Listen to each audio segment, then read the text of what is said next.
Bonjour à tous. Alors, on a la moitié des participants à peu près. On va commencer par une petite introduction. Pour l'instant, vous n'aurez rien raté. Bienvenue à tout le monde. On espère vraiment que vous vous portez tous bien, ainsi que vos proches. À situation inédite, moyen inédit, IDEMA a décidé de mettre en place un nouveau canal de communication avec vous, à distance, mais pour garder le contact.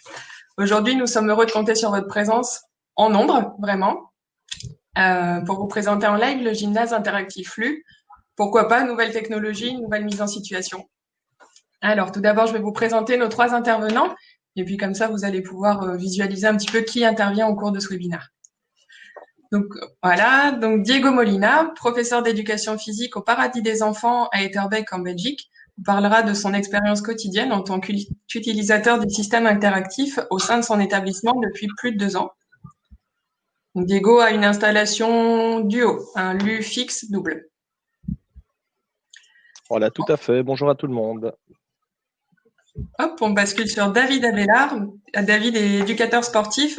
Il évoquera son utilisation, lui, du système LU mobile en EHPAD ou avec un public handisport et APA, activité physique adaptée. C'est ça. Bonjour Esther, bonjour à tous et c'est de ça dont on va parler. Peu de suspense. Et donc, en quatrième participant, on a mon collègue Xavier Corman, formateur d'enseignants en éducation physique et sales manager LU. Il nous parlera de la philosophie du LU ainsi que des perspectives d'utilisation selon votre contexte. Donc, vraiment pour venir répondre à vos questions selon vos besoins ou vos envies. Et puis, donc, je termine par moi. Donc Esther, moi je suis attachée commerciale sur les Hauts-de-France et je m'arrangerai pour distribuer un peu le temps de parole et puis surtout pour garder un œil sur toutes les fonctionnalités que vous avez à droite de votre écran. Donc là, vous retrouvez un chat. Sur le chat, c'est plutôt là que vous pouvez nous avertir que vous êtes là, que vous avez compris, que tout fonctionne bien. Juste à côté du chat, vous avez un onglet questions. Là, on voudra plutôt voir les questions. Salut Aurélien. On voudra plutôt voir les questions directement posées pour le LU pour pouvoir bien les identifier et ne pas qu'elles se perdent dans le chat pour être sûr que vous ayez tous une réponse appropriée.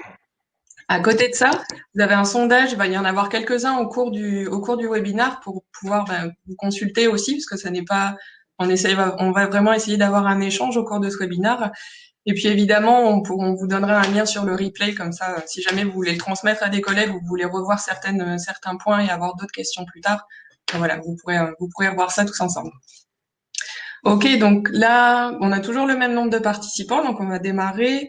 On va juste lancer le premier sondage, Xavier, si tu veux bien.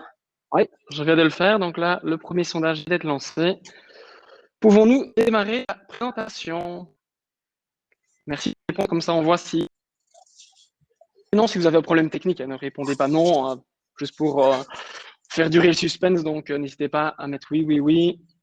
Et s'il y a un problème, non, n'hésitez pas à le dire dans le chat, comme ça on le saura aussi. Et comme ça, vous découvrez la fonction de sondage. Ça, c'est parfait. En train de voter pour mettre en avant donc l'installation dans laquelle nous nous trouvons. Donc moi je me trouve ici à l'installation donc de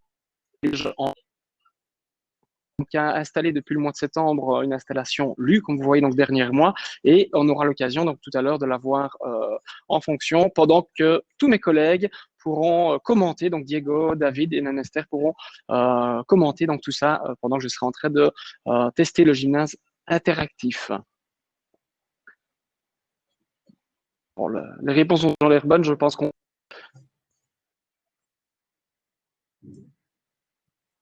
Voilà. Alors, bon, si vous prenez en cours de route la présentation, il n'y a pas de problème. On vient donc juste de démarrer. On a vu qu'on pouvait démarrer la présentation. Alors, d'abord, pour commencer, j'aurais voulu vous raconter donc une petite histoire. Alors, en 2017, moi, je remarque que la technologie, elle évolue très rapidement. Bon, celle-ci, elle est vraiment peu présente au niveau des gymnases, des centres sportifs. Et de plus, l'éducation physique, je trouve, elle a peu évolué depuis mon départ à l'école. Et alors là, mes enfants vont rentrer à l'école et je remarque qu'il y a peu de changements. Et alors, ça, ces mots-là, ce ne sont pas les miens, ce sont ceux de Vincent Routier, un Canadien, qui a commencé cette réflexion, ce premier constat, suite à l'entrée de ses enfants à l'école, mais aussi par cette première vidéo que je vais vous mettre en action. Vous l'avez sûrement peut-être déjà vu. Et là, c'est l'occasion de voir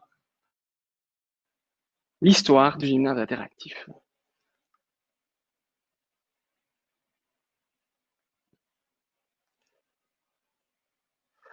Alors, comme vous le voyez ici, on voit un écran projeté donc sur le mur, donc une projection des enfants qui lancent le ballon sur le mur, et on voit que le fonctionnement, c'est un peu ce qu'on va voir dans le gymnase interactif, mais que derrière ça,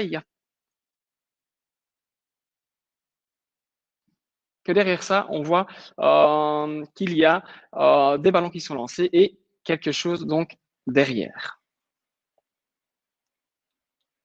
Alors, je reviens sur la présentation. Voilà.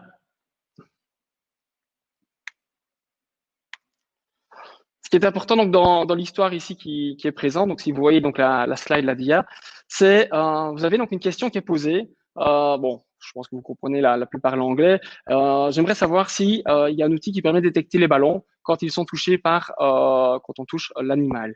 Et là, la personne qui a posté la vidéo répond non, actuellement, il n'y a pas de moyen pour détecter les ballons. Et c'est de là que vient l'idée de créer donc un gymnase interactif. Et donc là, très rapidement, cette vidéo a été postée sur les réseaux sociaux, a marqué beaucoup d'intérêt. Un premier prototype et très rapidement un premier test avec des écoles au niveau du Québec. Et puis l'histoire démarre. Alors, je pense qu'en tant qu'éducateur sportif, en tant que responsable de centre de sport, en tant que responsable de mairie, de commune en Belgique et en France, ce qu'on a envie pour les enfants, c'est qu'ils puissent jouer, bouger, courir, rire. C'est vraiment la base du développement physique de tous les enfants. Mais ça, c'est vraiment notre rôle, tout à chacun. Mais alors, très rapidement, il y a un questionnement qui arrive pour tout le monde. Je pense que David, Esther, Diego et moi-même et toutes les personnes ici présentes, on est d'accord, mais c'est comment inciter nos enfants à bouger et à se dépenser dans un monde où le jeu vidéo semble roi et maître. Et ça, c'est vraiment une question très, très importante. Alors, avant donc d'aller plus loin, on a une deuxième petite question pour vous. C'est, pensez-vous que la majorité des enfants, je publie le sondage, donc pensez-vous que la majorité des adolescents font suffisamment d'activité physique? On va avoir votre avis, c'est oui, non, peut-être. Pouvez-vous nous donner vos infos? Voilà. Oh. Non, non, non. Non, non, ouais, on est plutôt clair sur ce point-là pour l'instant. Ouais, peut-être, hein, ouais.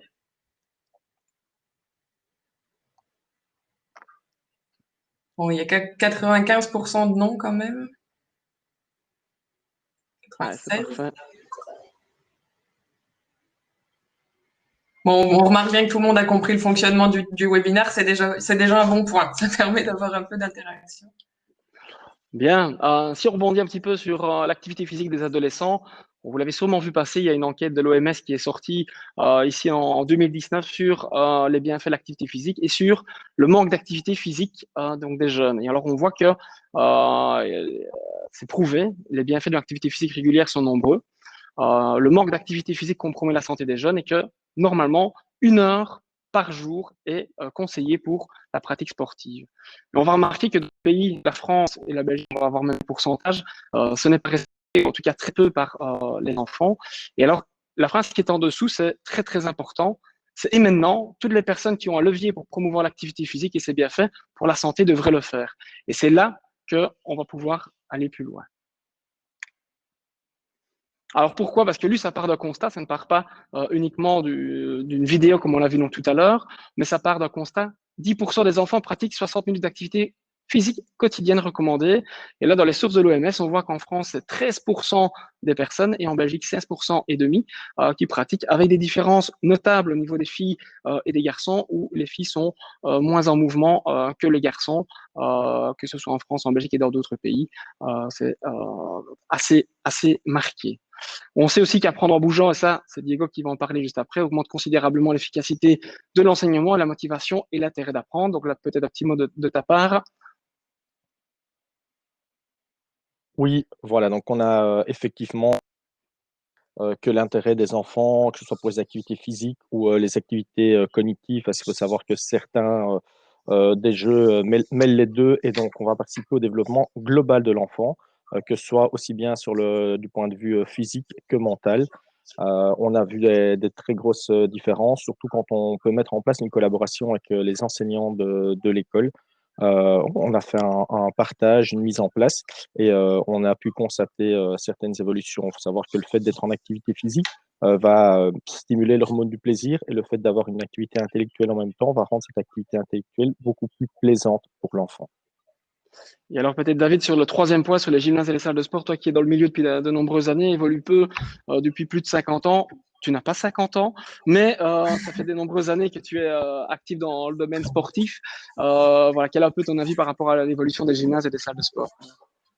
Ben oui, tu as raison. Les principales évolutions, c'est vraiment pour l'accueil du public. Donc, on va avoir plus de confort dans les tribunes et tout ça. Mais d'un point de vue équipement, on va retrouver les mêmes équipements qu'il y a quelques années.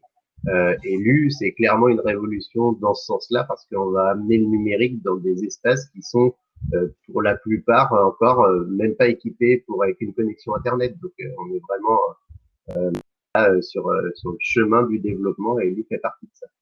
Tout à fait. Alors justement, Esther, ça va être à toi. L'U, c'est quoi? C'est mystérieux. Et pourtant, c'est pas si compliqué que ça. Dans l'U, on va retrouver 3 composantes principales. Un ordinateur, une caméra, un vidéoprojecteur. Le système son-lumière, il vient juste vraiment finir l'expérience pour avoir l'impression d'être vraiment en immersion complète. Et c'est là qu'on vient vraiment changer. Je rebondis sur ce que tu disais, David.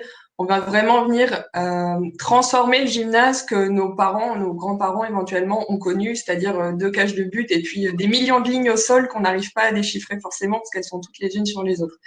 Là, le LU, oui, on va vraiment venir inclure de la technologie pour se servir des applications qu'on va présenter après, mais également on va pouvoir venir chercher d'autres utilisations du LU et ça, je vous inviterai à l'explorer un petit peu plus tard parce qu'effectivement, ça peut être très très intéressant. Alors, si on continue à avancer, qui est l'U et aussi qui est IDEMA Sport? C'est important donc de préciser ces deux éléments-là. Vous rappelez d'où on vient quand même et qui on est avant de vous effrayer. Et dans l'U, donc c'est, vous voyez, plus de 400 installations à travers le monde, 200 écoles partenaires, on s'en rend bien compte. Diego qui nous vient du paradis des enfants, David qui intervient auprès des scolaires et auprès des établissements privés aussi. C'est basé à Québec, ça nous vient du Canada. D'ailleurs, dans quelques applications, on retrouve ce petit côté interculturel avec les accents. Pardon.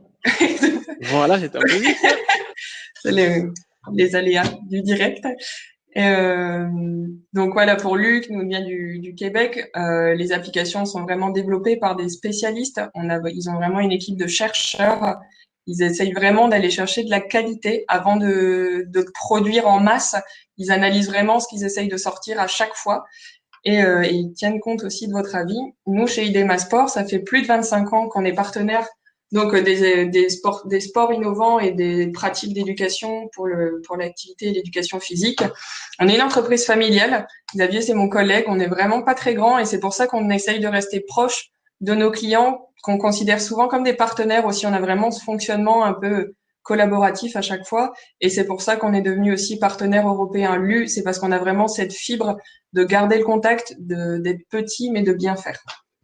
Alors, on en venait donc tout à l'heure à la présentation du système interactif qui peut être une des possibilités de donner envie aux élèves de participer à l'activité physique, que ce soit filles et garçons. Mais il y a d'abord quand même quelques principaux avantages. Et là, en fonction des affinités de chacun, de Diego qui est enseignant en éducation physique, de David qui est éducateur sportif et moi-même formateur en éducation physique, on va vous présenter les différents avantages. Alors le premier peut-être pour Diego.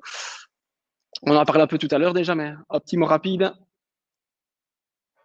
Alors, attends Xavier, je t'ai perdu un peu. Tu veux un petit mot sur Sur l'U renforce l'éducation physique et la rend plus efficace.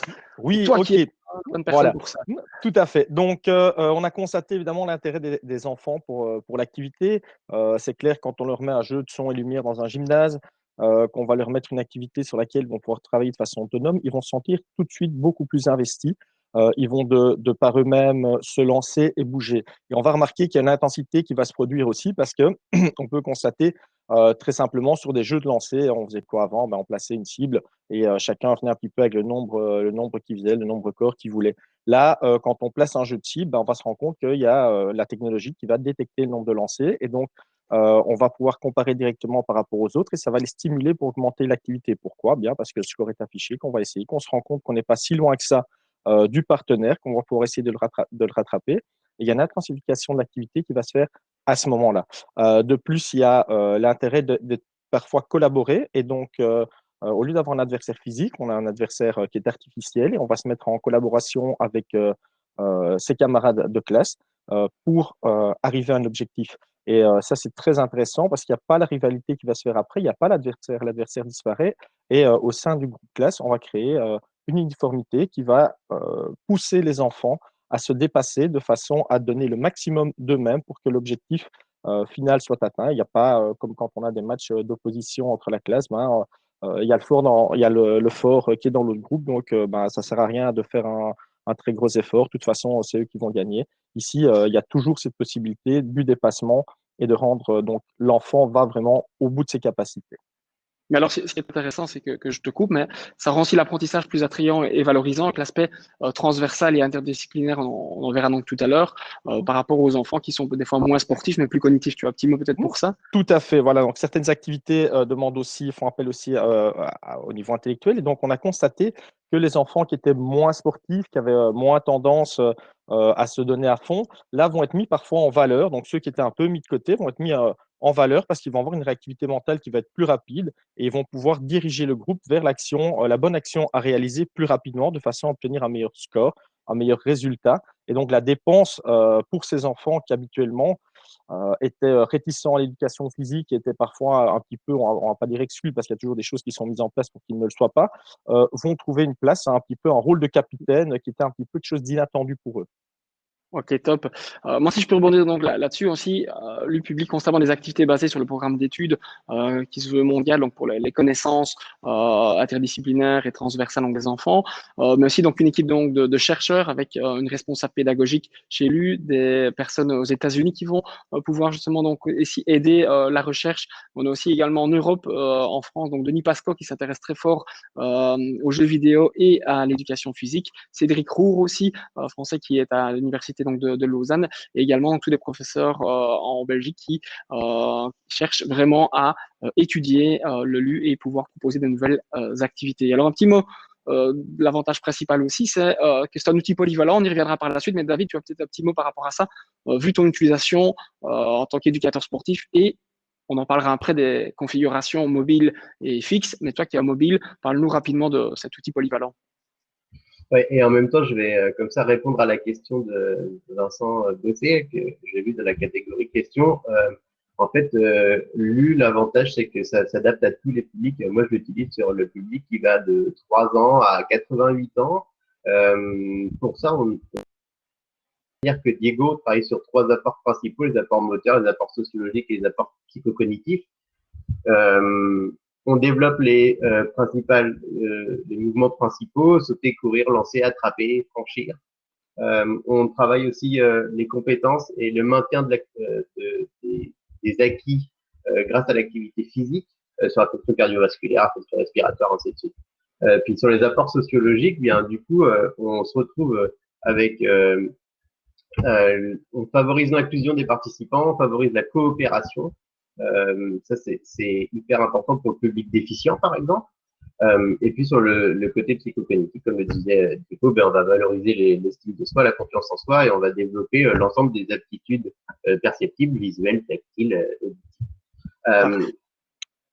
Juste pour terminer, on peut, et donc ça c'est plus pour la question, c'est on va pouvoir travailler sur la performance sportive, sur certaines applications qu'on verra tout à l'heure, où là on va pouvoir avoir un score, on va pouvoir essayer de battre son propre score, on va essayer de battre son camarade, battre son adversaire.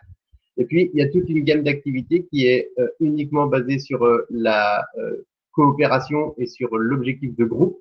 Et dans ce cas-là, chacun va pouvoir, à son niveau, contribuer à la performance collective. Et c'est en ça que c'est adapté à tous les publics. Alors, vu que vous êtes en nombre ici, on fait un petit sondage pour savoir si vous avez déjà testé Gymnase Interactif. On va bientôt le mettre en mouvement. On a encore quelques petites dias, quelques slides pour vraiment préparer. J'aimerais bien voir si vous avez déjà testé le système interactif. Non, non, non, non, non. Vous allez le tester en ligne à distance. Je vais le tester pour vous et vous le verrez comme ça en direct. Donc, c'est vraiment une minorité pour le moment, on le voit. Petit oui. Il y en a quelques-uns quand même. Peut-être même quelques Français qui ont eu la chance de m'avoir chez eux. Sait-on jamais? Ça, vous pouvez répondre dans le chat. Oui, c'est ça.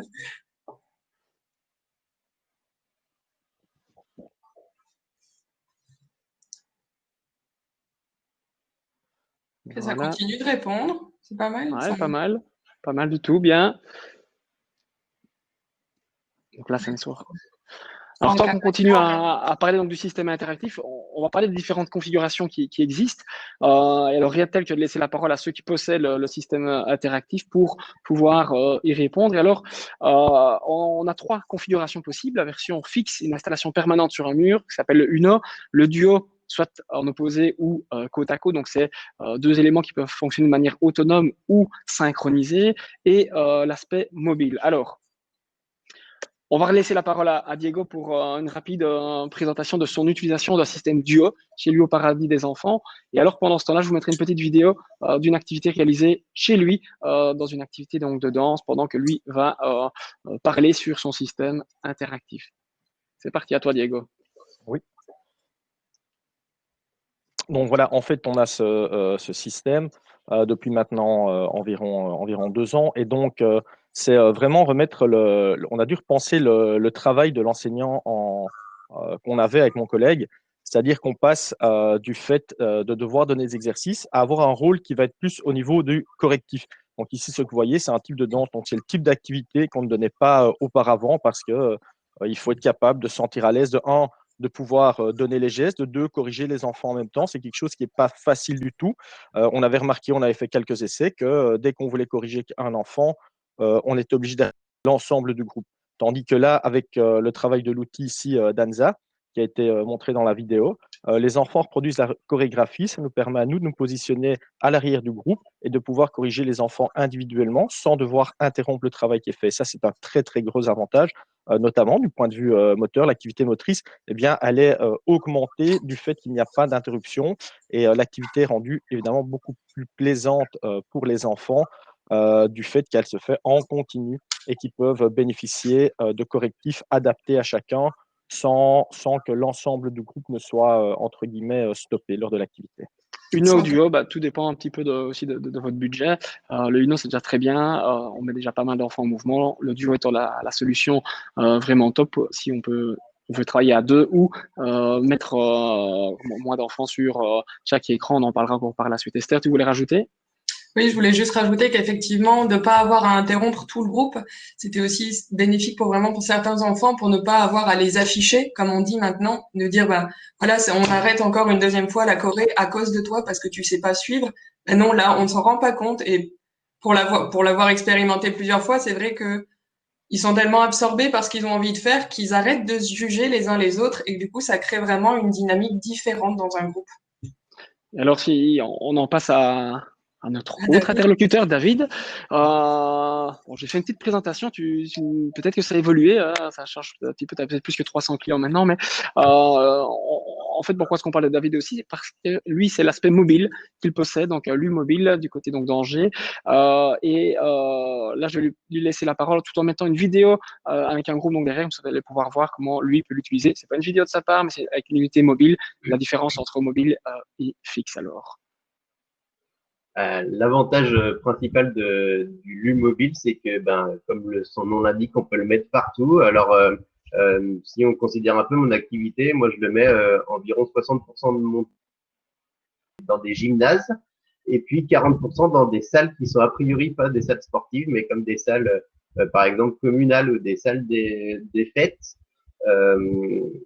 C'est assez important parce que j'interviens sur des territoires qui n'ont pas forcément des équipements sportifs très développés ou de bonne qualité, ou alors au contraire qui sont surexploités.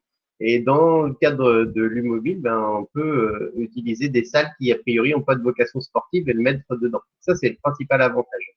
Je voulais aussi revenir sur ce que disait Esther tout à l'heure sur le non-jugement des participants. Je vous raconte juste une petite anecdote rapidement. J'interviens régulièrement dans des quartiers sensibles, c'est comme ça qu'on appelle ça là, dans des villes, des quartiers un peu défavorisés. Et puis souvent c'est les garçons qui viennent pratiquer l'activité sportive. Alors ils prennent beaucoup de place, ils font beaucoup de bruit, ils chambrent beaucoup, tout ça.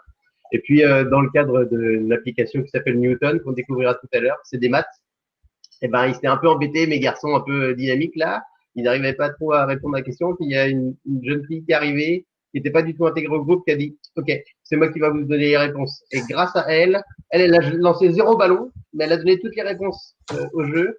et son équipe a gagné. Et du coup, d'un coup, elle s'est sentie hyper intégrée dans le groupe, alors que depuis le début de l'après-midi, elle avait aucun rôle dans ce groupe.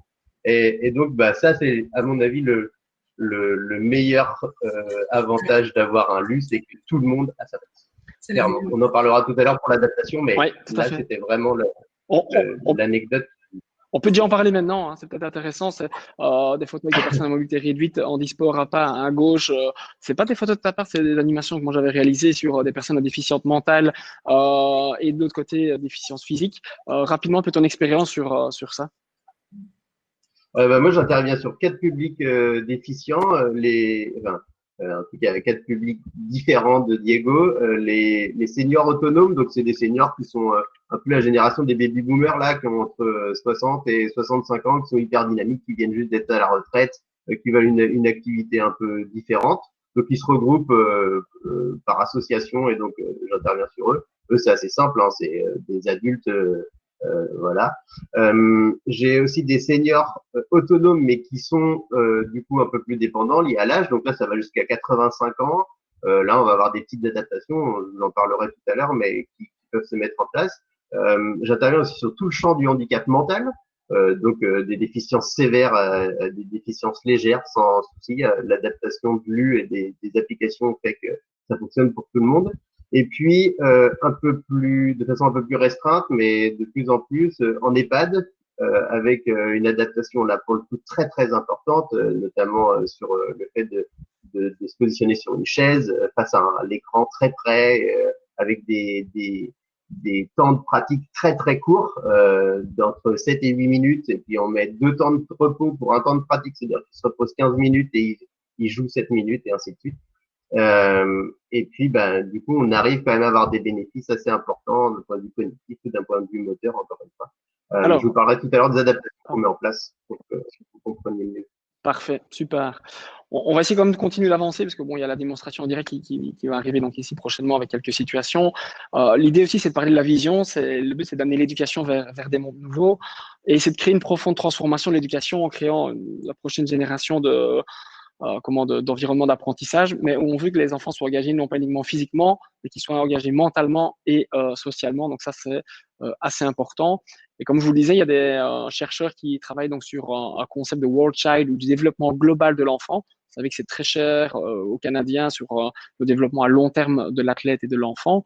Et donc ici, lui aussi en prend en considération, mais c'est important en Belgique et en France sur le développement de l'âme, du corps et de l'esprit. Et comme on le verra par la suite, on voit que les activités pédagogiques, donc ce ne sont pas des jeux, mais les activités pédagogiques sont basées sur ce concept de World Child. On voit un catalogue d'activités basé sur les fonctions exécutives. Alors, rapidement, ça peut être intéressant, c'est de vous montrer, donc nous sommes à Liège, à l'Athénée de Franier, et nous avons ici 1, 2, 3, 4. Voilà, pardon, excusez-moi. Vous avez donc ici le témoignage donc, de la directrice et d'élèves.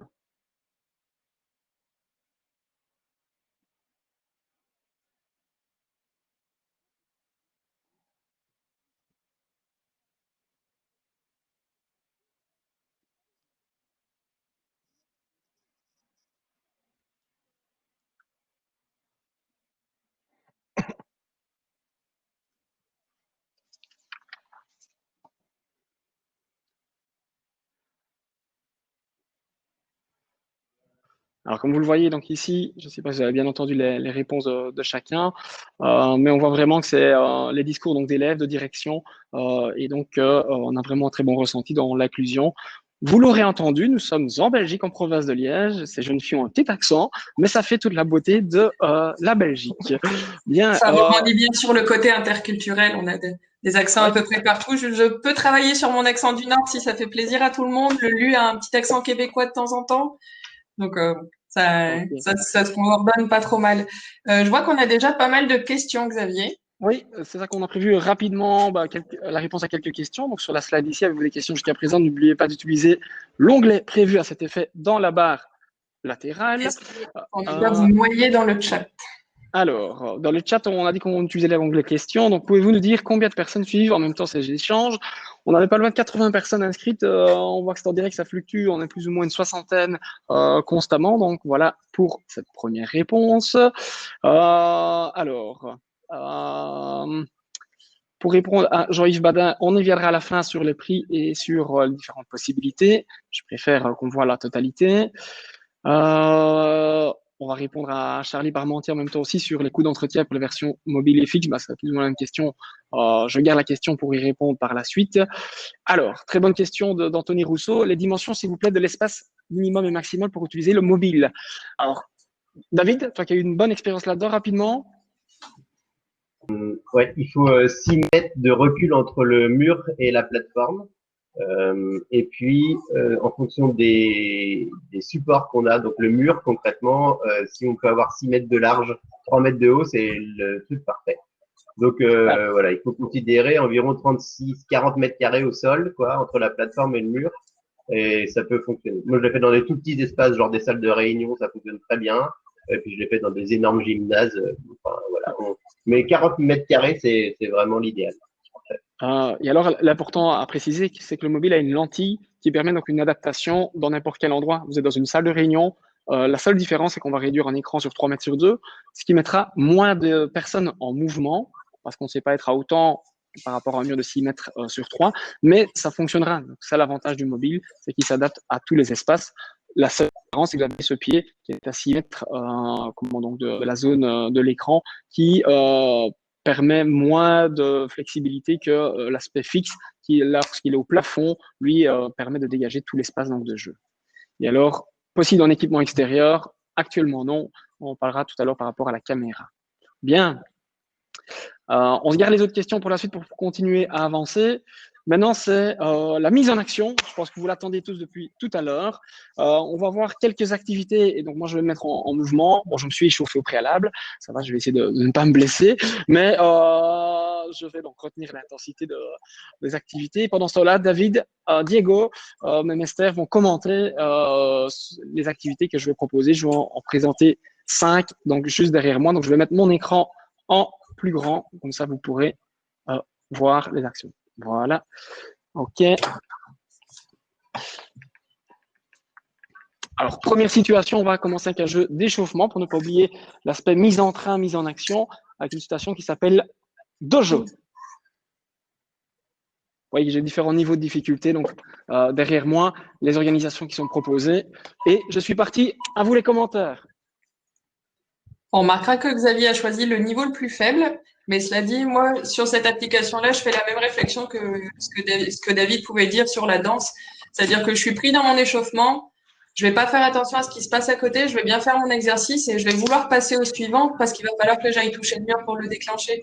Je sais pas ce que vous en pensez, vous, mais moi, je trouve que c'est plus efficace que, à l'époque, moi, je sais trop bien qu'on disait, tiens, Kevin, toi, tu fais du foot, tu prends en charge l'échauffement et pendant 5 minutes, je me retrouvais à me tourner les poignets et les chevilles et à pas être échauffée du tout. Voilà, tout à fait. Donc ici, du fait qu'il y a toujours l'inattendu, il y a une variété. Là, on voit qu'il y a un affichage au niveau de 4 activités possibles. Donc généralement, ce qu'on fait, c'est qu'on travaille en sous-groupe avec un enfant qui vient déclencher la nouvelle activité à produire. Et on en revient à la même remarque que quand il y avait Danza, c'est-à-dire que l'échauffement va pouvoir continuer pour l'ensemble du groupe. Et le rôle de l'enseignant en éducation physique va être, dans le cadre des cours d'éducation physique évidemment, de passer sur un correctif au niveau des enfants. C'est vrai que certains n'ont pas une bonne position, se positionnent mal, on peut risquer des blessures. Et là, ça va pouvoir permettre, en revoyant complètement le rôle de l'enseignant, d'agir à ce niveau-là, de façon à ce que les enfants trouvent du plaisir, qu'il y ait une continuité dans l'échauffement, c'est important, qu'il y ait un temps d'activité d'échauffement qui soit mis en place et que l'enfant produise correctement les gestes de façon à éviter tout type de blessure. Et, ne croyez pas que j'ai de mauvaises conditions physiques, je viens de revenir. Je me suis donné pour la présentation, vous voyez que c'est assez intense. On va passer donc au suivant juste derrière pour enchaîner. Vous voyez qu'on peut choisir le chrono. Oui. Alors, juste peut-être pour répondre à Angélique qui demande si c'est uniquement 4 personnes pour ce type d'échauffement. Non, pas du tout. Il y a une personne qui va activer les 4. Nous, ça nous est déjà arrivé de nous retrouver dans le gymnase avec un très grand groupe d'enfants. Parfois, on a 3 classes, donc on arrive à presque 90 élèves.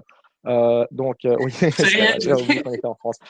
90 élèves et on les divise en 4 groupes. Il y en a un qui est actif et alors l'ensemble du groupe se Ok. met à Voilà, produire donc ça l'exercice. répond par la même occasion à la remarque d'Aurélien sur le chat qui disait que Xavier était seul, mais à 30, il a du mal à y croire.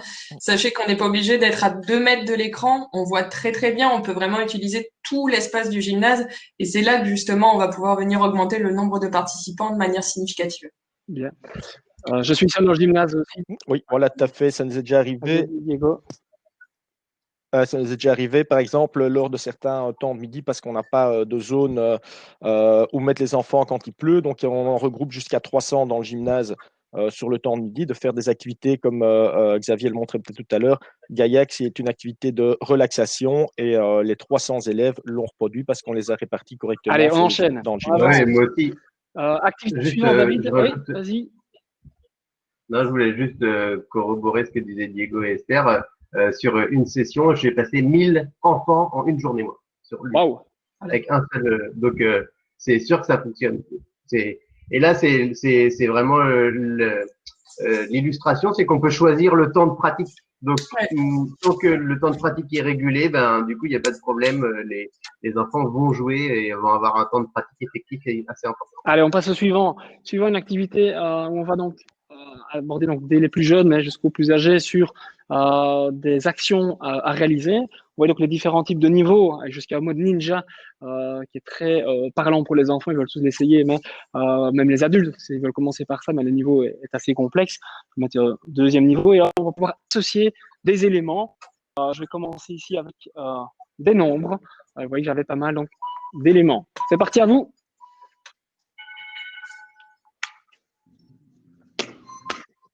Donc, ça, avec les différents types de réglages qu'il peut y avoir sur cette activité, on peut utiliser ça avec des enfants, des petites sections en maternelle. Donc, nous, on a fait le test avec des enfants de 3 ans. Simplement, le réglage, au lieu de mettre des chiffres, il y avait uniquement les formes qui peuvent être sélectionnées. Donc, on voit apparaître des lapins, donc les animaux. Et il y a un travail qui a été fait aussi entre la psychomotricienne chez nous et les institutrices de moyenne de façon à travailler sur les couleurs, en fait. On peut demander un affichage de reconnaissance des couleurs. Et donc, ils ont fait des exercices en classe. Et ce même type d'exercice a pu être produit lors du cours de psychomotricité. Donc, c'est encore à nouveau un travail transversal et en pleine collaboration avec les enseignants.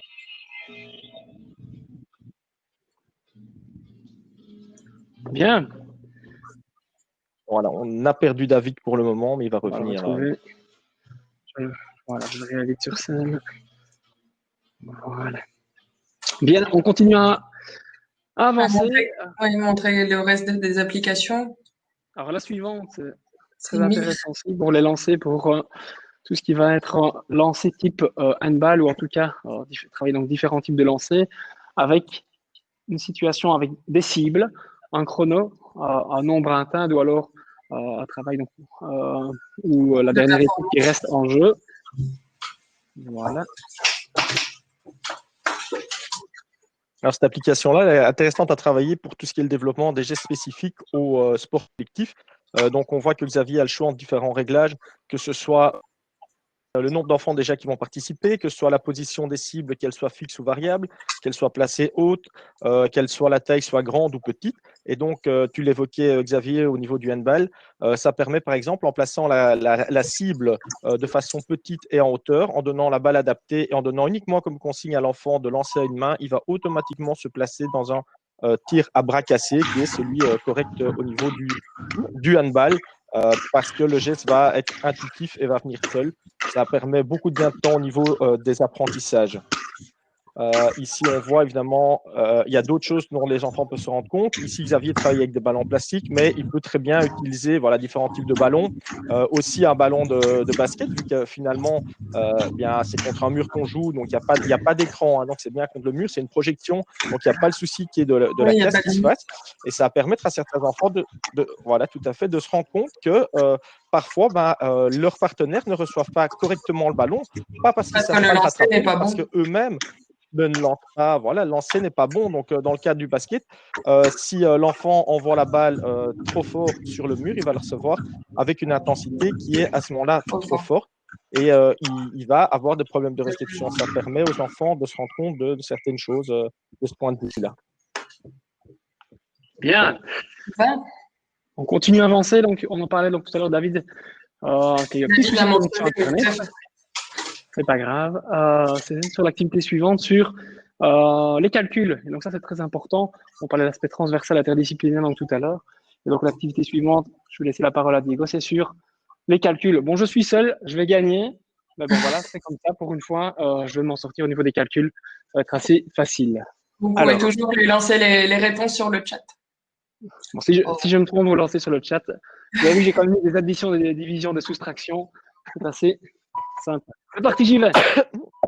Alors ici, c'est le type, c'est des activités types, comme on disait tout à l'heure, qui vont permettre aux enfants qui sont moins D'être sportifs, inclus dans le moins groupe. dans le moteur, mais plus dans l'intellectuel, voilà, de se mettre en avant et prendre ce rôle de capitaine d'équipe qui leur était auparavant souvent non destiné, où ils étaient mis sur le côté. Alors, ici, bah, Xavier est tout seul. Maintenant, on peut très bien imaginer de mettre en place juste à l'avant un petit parcours. Et donc, ça va permettre aux enfants, une fois qu'ils ont lancé, de venir faire un parcours, que ce soit un franchissement d'obstacles, que ce soit ne serait-ce que reproduire des culbutes, ce genre de choses, et avant d'arriver et de lancer. Donc, c'est un élément à prendre aussi en compte, c'est-à-dire qu'on peut développer avec le matériel qu'on a, installer un petit parcours pour arriver et augmenter le temps d'activité. Donc, à ce moment-là, on s'est monté au niveau du nombre d'enfants, beaucoup plus d'enfants, avec toujours, en tenant toujours en compte le mouvement moteur qui est la base de Alors, l'éducation. je vous montre une dernière, une activité donc, orientée donc, sur tout ce qui est image, donc un jeu de puzzle. Réellement, on va passer là-dessus, donc je peux choisir le mariage, augmenter ou diminuer la difficulté. Je rebondis sur ce que tu disais, Diego. Effectivement, là, ce qu'on observe, c'est vraiment Xavier seul pour la mise en place d'une classe. C'est là qu'on voit vraiment que le LU va être un outil, il remplace vraiment pas l'encadrant, parce qu'on a besoin de l'encadrant pour mettre en place des situations. Je pense à des situations de relais, à des parcours moteurs, comme tu pourrais dire. Voilà comment on va réussir à occuper une vingtaine d'enfants, ou en tout cas une classe complète, en groupe de 4, par relais, par équipe, avec un parcours moteur, avec des réflexions, avec les capacités des uns et des autres. Voilà, comme je te disais tout à l'heure, nous, ça nous arrive assez souvent de se retrouver avec 3 classes, donc près de 90 enfants dans le gymnase. Et donc, on essaye de mettre des parcours avec différentes équipes, ne serait-ce que le jeu de cible que Xavier utilisait tout à l'heure. Et donc, ils font leur parcours, ils viennent ensuite valider un peu le passage. Bon, il y a d'autres applications qui vont permettre de valider mieux ce type de passage, qui vont être aussi chronométrés, où on a le temps qui s'affiche entre chaque lancée. Et donc, ça nous permet, nous aussi, d'avoir un contrôle, savoir si l'enfant a réalisé correctement le Allez, parcours qu'on lui a demandé, sans devoir faire une observation juste de ça. On va pouvoir se concentrer sur, à nouveau, très les important, on correctifs continue à pour les avancer sur enfants. les cas concrets d'utilisation. Là, Diego, tu vas pouvoir intervenir aussi tout en montrant la vidéo, donc juste derrière, de cas concrets d'utilisation. C'est les Super. championnats mondiaux effectués en 2018 et 2019 sur des activités donc, du gymnase interactif où, comme vous l'avez vu donc, tout à l'heure, il y a 400 pu journée se connecter aux mêmes situations pour effectuer un classement des écoles et par pays des différentes activités. Alors, je vais laisser la parole sur le temps que je mets là. Voilà, donc le premier championnat du monde, entre guillemets, qui a été réalisé, se faisait par rapport à une course en relais. Donc on voit que c'est le départ est donné, donc on avait reçu des consignes au niveau des distances où on devait placer les cônes pour que le parcours soit identique partout dans le monde, dans les gymnases où le concours était fait.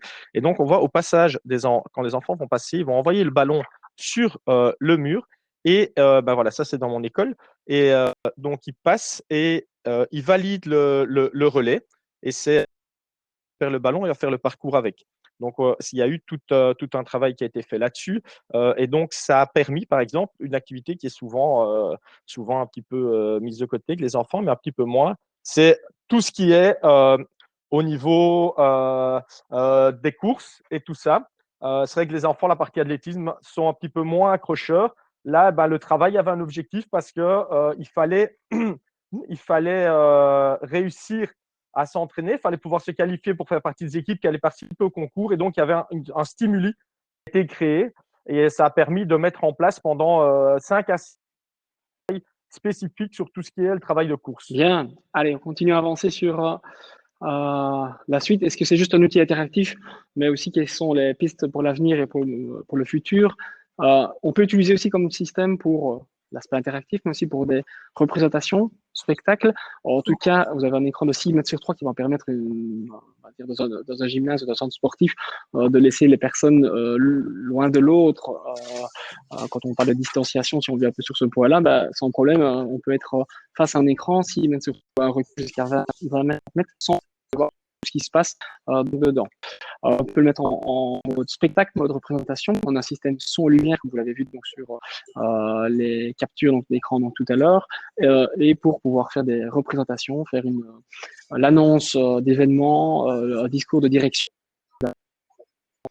Ça va vraiment permettre de venir rentabiliser l'outil d'une manière différente. C'est ce que je vous disais en début de présentation. C'est-à-dire que non seulement j'ai modernisé mon gymnase, mais en plus, j'ai un écran géant à domicile. Donc, si je veux faire une retransmission de match de foot et organiser une réception qui fait que je puisse rentabiliser ma salle d'une manière différente ou éventuellement venir chercher des fonds pour payer le produit, entre guillemets, ça va être possible. Je vais pouvoir l'exploiter de cette manière-là. Là, ce que vous voyez actuellement à l'écran, pourquoi pas, dans cette période difficile, on nous demande d'être loin les uns des autres, utiliser cet écran géant pour que tout le monde puisse voir le même contenu. Je pense qu'on a perdu Xavier au niveau du son, mais je vais continuer. Non, je suis là, toujours. On a récupéré David, par contre. David, tu as sûrement quelques exemples, toi, à nous donner de la polyvalence du LU, ou au moins, toi qui es dans le cadre d'une société privée, de comment tu as pu rentabiliser ton outil d'une manière différente, c'est-à-dire de ne pas exploiter que le système LU, mais aussi le système ordinateur, son et lumière. Ouais, en fait, ça c'est une utilisation qui, pour être tout à fait sincère, je pensais pas devoir l'utiliser parce que ça me paraissait un peu surfait. C'était pas l'intérêt premier de l'achat. Et en fait, c'était une demande qui était importante pour les associations, notamment. Par exemple, j'ai participé à des AG, des assemblées générales, où on a profité du LU pour mettre et diffuser des documents. Et puis ensuite, du coup, on a joué à LU sur la même scène, quoi. La salle s'est transformée ensuite en gymnase. Et puis, il y a un atout qui était pas apparu tout de suite, c'est pareil pour lui, c'est la mise en démonstration des choses.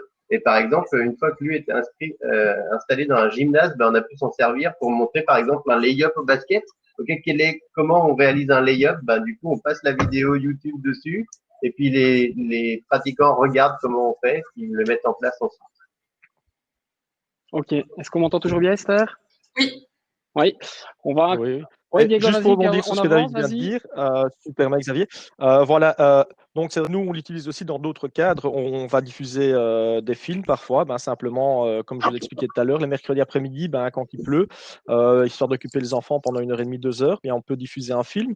On l'a aussi utilisé dans le cadre de la diffusion d'un coup de géant qu'on a réalisé avec les parents. On a le son et lumière, donc c'était assez fun.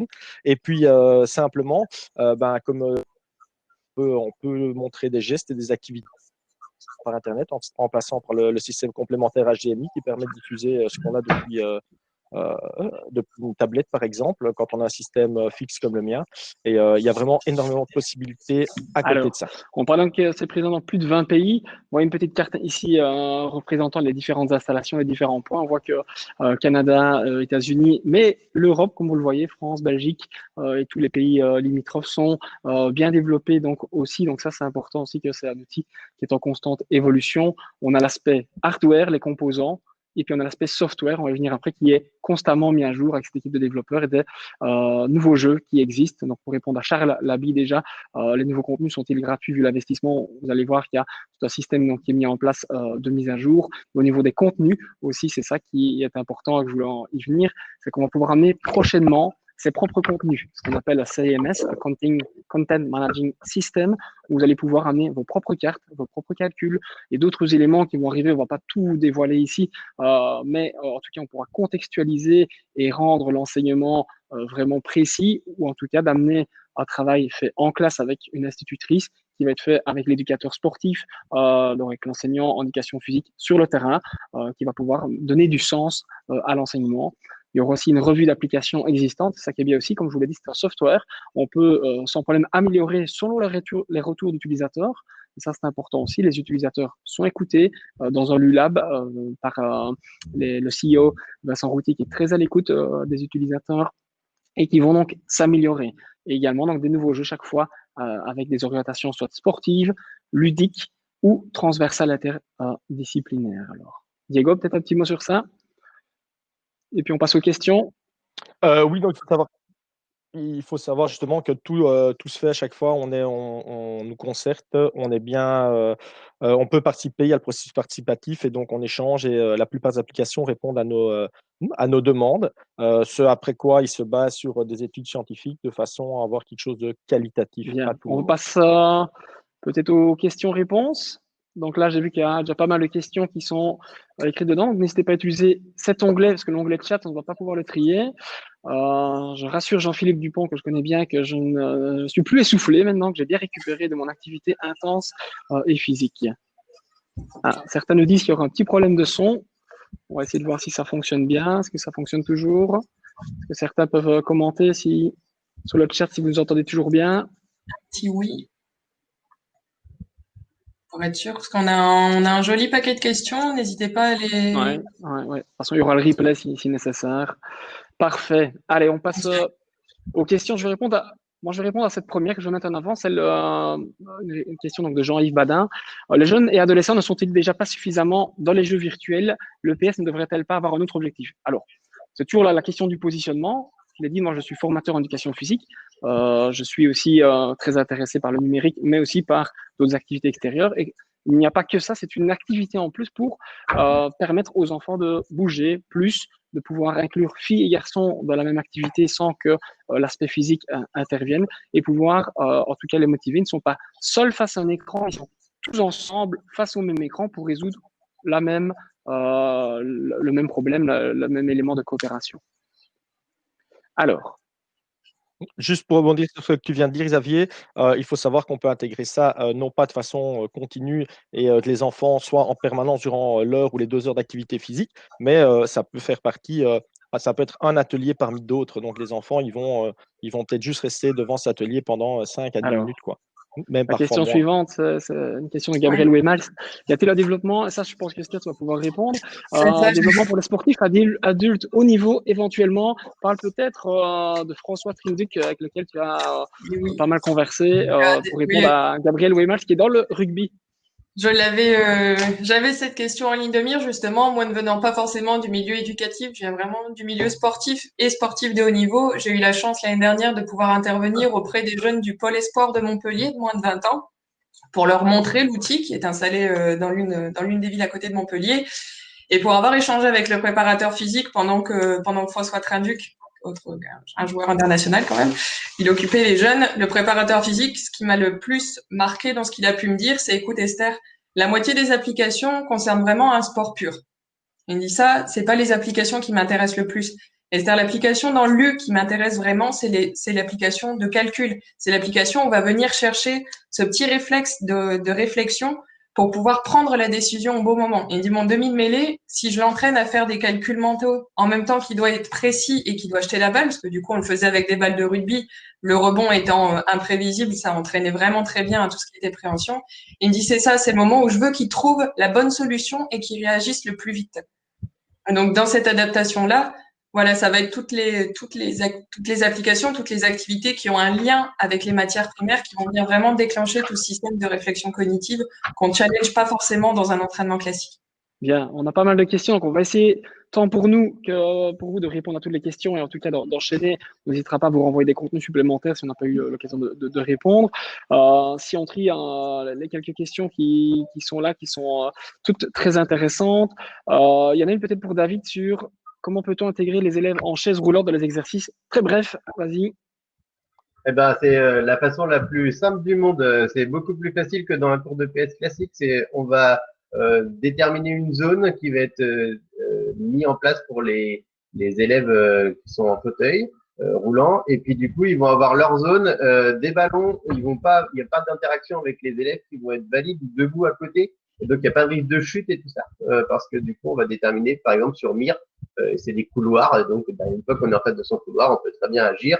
Même si on est sur un jeu un peu collaboratif, eh bien du coup on va déterminer des zones d'action avec le ballon et puis chacun sera libre. Il y a un truc que je veux rajouter, je suis désolé ça a coupé, je sais pas si vous en avez parlé, mais nous on met en place notamment avec les personnes vieillissantes les personnes qui ont un déficit d'équilibre, on met des barrières, on délimite en fait l'espace pour éviter de provoquer un déséquilibre au moment d'aller chercher la balle, parce que vous savez, les personnes, les seniors notamment, et ben du coup ils se penchent pour attraper la balle, ils perdent d'équilibre et ils sont emmenés par leur élan. Et bien du coup le ballon il est arrêté par les séparations et ça fait que l'espace de jeu est délimité. Ça on le fait pas avec les enfants par exemple, ils peuvent aller chercher le ballon n'importe où, c'est pas du tout un problème. Avec les seniors c'est important de le faire et de délimiter vraiment à l'espace de jeu, les fameux 40 mètres carrés que je disais tout à l'heure. Parfait. On a quelques questions techniques avec Esther, on va essayer d'y répondre. J'en mets une en avant. Bonjour, qui installe le produit qui détermine l'endroit où le positionner dans la salle? Je vais d'abord répondre, puis je vais laisser la main à Esther. Donc, en tout cas, moi pour la Belgique et pour la France. Donc, lorsqu'on veut un système fixe, ça oblige la visite donc d'un représentant d'un distributeur qui va pouvoir vous dire il faut positionner à telle distance, à telle distance du mur, à telle hauteur. Donc ça, c'est assez important. Il y a une tolérance, mais en tout cas, ça nécessite une visite de notre part. Peut-être des informations en plus, Esther, ou en tout cas sur l'aspect mobile peut-être aussi. Ça nécessite une visite d'installation fixe. Dans un premier temps, on envoie d'abord un petit peu le cahier des charges pour que vous, la collectivité, éventuellement puissiez définir une salle que vous voyez, voilà, qui correspond déjà aux critères. Après, on visite pour confirmer. Et puis, effectivement, on a nos techniciens qui élaborent tout ce qui va être études techniques, parce que c'est vraiment, enfin, c'est bien réalisé, c'est un vrai dossier qui est monté. Pour les versions mobiles, visite moins nécessaire. Si vous voulez tester la salle, on peut éventuellement le mettre en place. Mais les contraintes techniques, en tout cas au niveau d'espace, comme le disait David tout à l'heure, sont vraiment moindres. Et donc après, vous avez la possibilité par vous-même de vous en rendre compte plus facilement. En tout cas, ça dépend vraiment de l'installation choisie, voilà, du modèle choisi. Mais bon, vous voyez, il y a quand même pas mal d'installations. Ça s'adapte facilement et on parle de la luminosité. Il est quand même intéressant de pouvoir, en tout cas, occulter. Donc, si je montre un peu le système de Pendrillon qui a été mis en place dans la salle ici pour enlever, donc, occulter la lumière naturelle, un système qui peut facilement être enlevé. Donc, voilà, c'est intéressant, ça fonctionne très bien, mais il vaut mieux pouvoir occulter pour l'immersion complète aussi avec le système lumineux et s'assurer d'une animation optimale. Alors, on continue à répondre aux questions. J'encourage Esther, Diego et David de répondre aussi par écrit, comme je vois qu'ils le font, à certaines questions On aussi. essaye en même temps. Alors, moi, je voudrais juste il y a une question. rebondir sur Oui. celle-ci. Peut-on proposer aux développeurs des idées d'applications? Sont-ils à l'écoute? Là, dans ces cas-là, je vous invite à retrouver sur Facebook. Vous avez un groupe qui s'appelle le LULab, où là, vraiment, tous les clients peuvent s'enregistrer, tous les gens qui ont un intérêt pour le produit peuvent s'enregistrer, et ça va vraiment être une plateforme collaborative. Donc, vous êtes en lien avec les Canadiens, vous pouvez suggérer des nouvelles idées, et surtout, vous pouvez aller demander, par exemple, moi qui suis dans le Nord, David, toi, comment ça fonctionne à Angers? Voilà, et ça me permet de communiquer directement avec quelqu'un sans avoir cet esprit de concurrence ou de compétition, mais justement de pouvoir venir enrichir nos pratiques les uns avec les autres, et ou pourquoi pas aller chercher tout ce qui va être un petit côté culturel, un partenariat ou comment on appelait ça? Un échange d'école à école d'un pays à un autre. Le LULAB, donc ça s'écrit comme ça se prononce, LULAB, c'est vraiment cet endroit-là où vous allez pouvoir venir soit donner des informations, soit en récupérer. Ok. Alors, juste oui, pour vas-y, Diego, puis on enchaîne. il faut savoir qu'on reçoit très régulièrement des mails avec quelles sont nos demandes, ce qu'on voudrait voir développer, ce qu'on pense des applications. Ils sont très, très ouverts à l'écoute. Ça arrive parfois, quand on envoie un mail avec une demande spécifique, ils nous recontactent pour avoir un échange oral. Donc, c'est encore la semaine dernière, voilà, j'étais avec le concepteur qui m'a appelé pour avoir un échange sur des idées. Envoyé. Alors, ce que je propose de faire, il nous reste 2 minutes de questions, Diego. Ceux qui ont encore le temps de rester, on pourra remettre le système interactif en mouvement pour répondre à vos questions et autres. Je sais que certains ont un agenda assez chargé au niveau de webinaires qui suivent au cours des journées, qui profitent de cette période pour justement se former, découvrir de nouvelles activités. Et déjà, on vous remercie d'avoir été si nombreux aujourd'hui. On a encore des questions sur l'aspect organisationnel et sur l'utilisation. Là, ça va être important, David, Diego et moi-même, peut-être même Esther aussi, de répondre sur l'organisation. On l'a vu tout à l'heure sur la vidéo avec un groupe d'ados où ils étaient une cinquantaine, avec une bonne organisation, le taux d'activité moteur est optimal. Ça nécessite une bonne organisation, un bon travail de l'enseignant, une réflexion de base, avec ce de rotation effectuée, contrôlée ou un travail sur le retour avant de revenir dans l'espace de jeu, il n'y a pas de problème. Tout à l'heure, dans le jeu de jeu aussi, oui, j'étais seul face à l'écran, mais tout le reste de l'équipe doit faire la même activité que moi. Et seul moi vais aller toucher le mur pour avoir une nouvelle carte, et ceci à tour de rôle. Donc, c'est vraiment là que l'enseignant est toujours très important pour avoir une bonne organisation. C'est lui qui va conditionner vraiment ce automoteur d'activité en fonction de s'il veut travailler l'aspect moteur ou l'aspect transversal, où là, il va peut-être justement permettre plus de temps de réflexion. Et je veux bien ajouter un truc là sur ça. Moi, j'interviens aussi pas mal sur les centres de loisirs et le périscolaire. Donc, c'est des groupes qui sont pas des groupes classes, mais qui sont composés de 50, 60 ou 80 enfants. Et dans ce cas-là, bah, bien sûr, vous comprenez que c'est hormis sur Denza et sur Dojo, mais c'est compliqué de mettre 80 enfants devant l'écran. Il n'y a pas un ballon par personne et tout ça. Par contre, du coup, on crée des pôles. On crée 3 pôles. Je fonctionne comme ça. Moi, c'est des pôles de 20 minutes. Donc, ils viennent 20 minutes sur lui. Ils font 20 minutes sur de la motricité générale avec du matériel classique, des plots, des cerceaux, tout ça. Et ils font 20 minutes sur un jeu coopératif. En général, c'est une balle au prisonnier coopérative qu'on met en place. Et puis, chacun des groupes tourne toutes les 20 minutes. Et du coup, ils viennent et ils jouent 20 minutes. Et à chaque fois, on fait un pôle 20 minutes de découverte, 20 minutes sur les jeux éducatifs, 20 minutes sur les jeux coopératifs et 20 minutes sur le choix de leur jeu. Et donc, chaque groupe se met d'accord pour venir. Et ça fonctionne très bien. Un seul gymnase pour tous les enfants, ça fonctionne très bien. Oui, on travaille de la même façon point de vue école, hein. Donc, je fais trois zones de travail aussi, un peu comme toi, David, dont un avec le LU, l'autre avec de l'éducation physique classique traditionnelle pour le développement de la psychomotricité, et une troisième zone où on voit un peu tout ce qui est sport nouveau. On parlait donc des balles donc, tout à l'heure. Pardon, David, je te coupe, on parlait des balles. Plus petit qu'une balle de tennis, ça ne fonctionnera pas. Pour ceux qui connaissent le kinball, bon, le ballon va être un peu grand aussi, mais on problème utiliser différents types de balles et ballons en fonction de l'âge des enfants. Voilà, c'est important aussi. On peut donc changer de type de balle. Si on lance trop fort, il n'y a pas de problème non plus. Maintenant, pourquoi on utilise des ballons en plastique? Pour éviter qu'au moment où j'ai cherché le ballon, je reçoive un ballon dur sur le visage. Donc ça, c'est en fonction de votre organisation.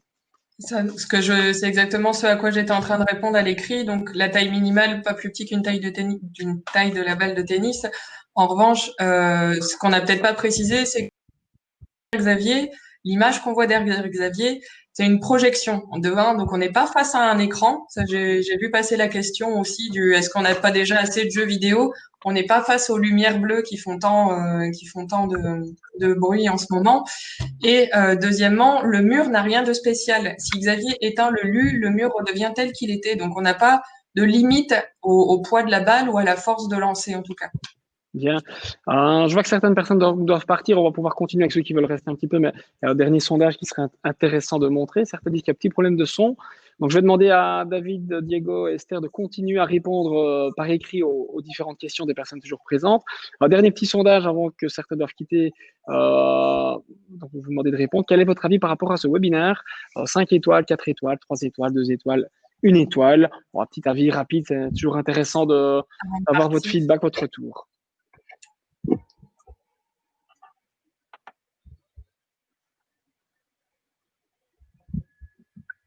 C'est pas mal, on commence à avoir des réponses.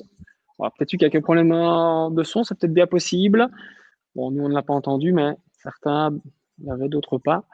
Voilà, donc pour nous, on voit que vous êtes assez satisfaits. Donc ça, c'est pas mal. Merci en tout cas à vous. Ce que je vous propose, c'est que moi, je vais mettre l'écran donc derrière et jouer encore à quelques situations pour ceux qui veulent voir le lieu en fonctionnement. Pendant ce temps-là, Diego, David, Esther vous répondent à vos différentes questions. Vous recevrez aussi quelques informations par mail sur les différents types de configurations et les prix. Donc ça, on va vous envoyer une tablette explicative du système et tout ça par mail. Vous recevrez ça dans l'heure qui suit. On va essayer de faire ça, on va se donner ça comme challenge. Et donc, vous répondez aux différentes questions. Et moi, pendant ce temps-là, je continue à vous faire quelques démonstrations. N'hésitez pas. S'il y a des questions, vous pouvez nous recontacter sur nos adresses mail, xavier.corman@idema.com, c'est l'adresse d'inscription. Pour la France, esther.wills@idema.com. .com. Sans problème, on pourra vous répondre. Bon, pour le moment, il n'y a pas encore forcément beaucoup de visites qui sont possibles pour s'assurer de la faisabilité de votre système, mais on peut sans problème prévoir ça par la suite. On vous laisse répondre aux questions au chat et je continue à faire une petite démo quelques minutes. Je vois que vous êtes en train d'y répondre par écrit, a priori, Diego et David, mais on est peut-être passé un peu rapidement dessus.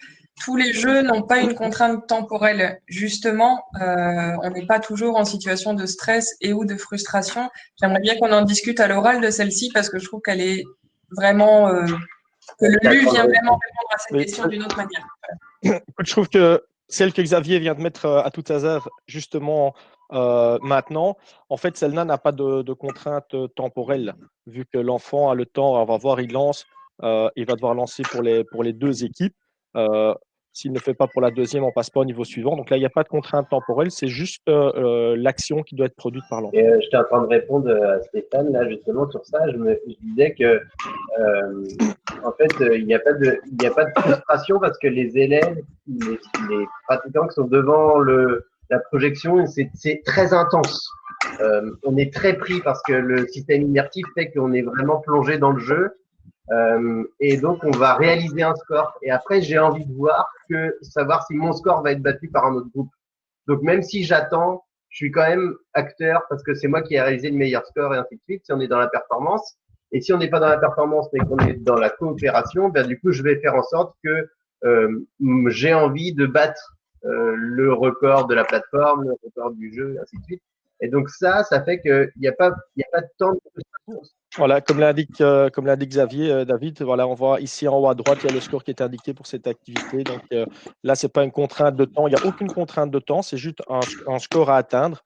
Donc ici, le but, c'est que les petits carrés n'arrivent pas sur le centre, qui est un peu la terre. Et on a 4 chances, 4 carrés peuvent y arriver. De la coopération. Donc, je vais terminer cette.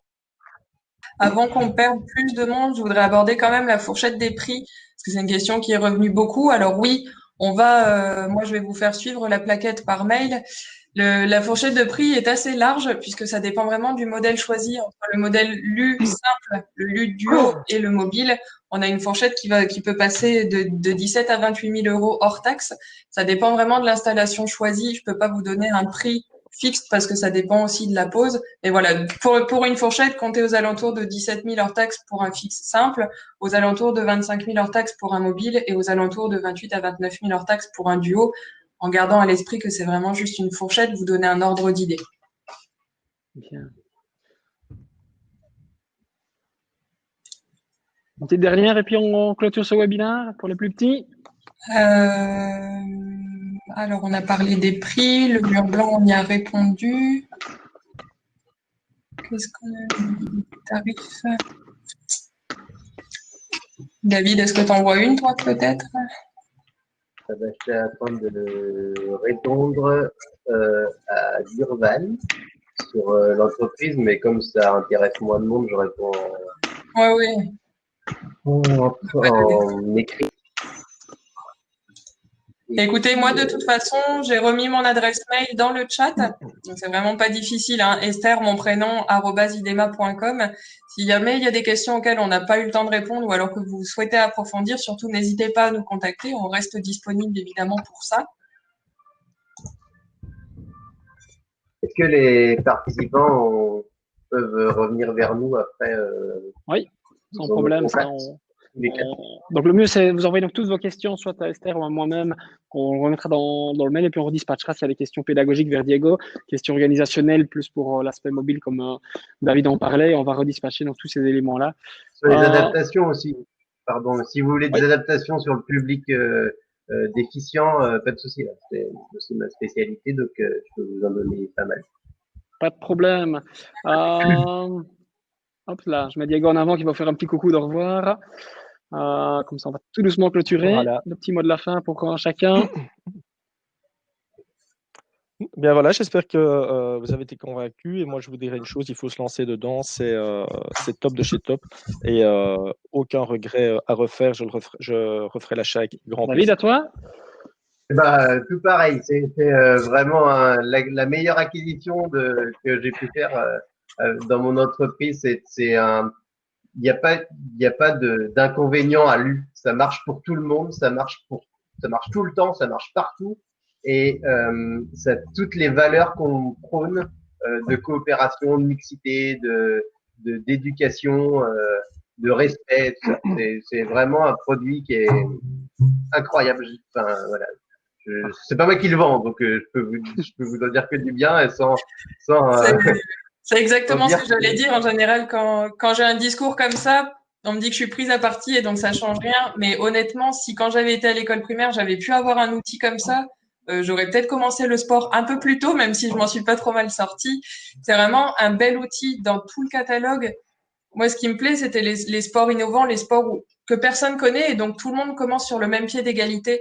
Et là, avec lui, c'est vraiment ce que je trouve. À chaque fois qu'il y a une application qui sort, je suis surprise. Et oui, alors oui, c'est moi le commercial et du coup, je suis peut-être un peu prise à partie, mais honnêtement, c'est vraiment un produit qui me séduit et que, enfin, j'aime en parler de toute façon. Alors, ce webinaire, il pourrait durer des heures sans problème. Dernier petit mot de la fin, donc je remercie l'Athénée Royal de Fragny de nous avoir permis de venir tester donc dans un gymnase lui-même. On aurait pu le faire dans notre salle de réunion chez IDEMA Sport, mais c'est d'autant mieux dans un espace qui a été installé donc dans le gymnase que eux utilisent. Donc c'est une école secondaire, donc c'est des 12-18 ans qui utilisent le système interactif. Donc vraiment, on s'adapte aux enfants donc dès 4-5 ans jusqu'à des adolescents et des adultes. Donc voilà, en tout cas, je vous remercie d'avoir suivi ce webinaire. Il sera disponible en replay pour ceux qui n'auraient pas toujours perdu éventuellement le son. Et on est encore disponible par mail pour des questions. Au revoir, merci. Merci d'avoir participé. Au revoir. Au revoir.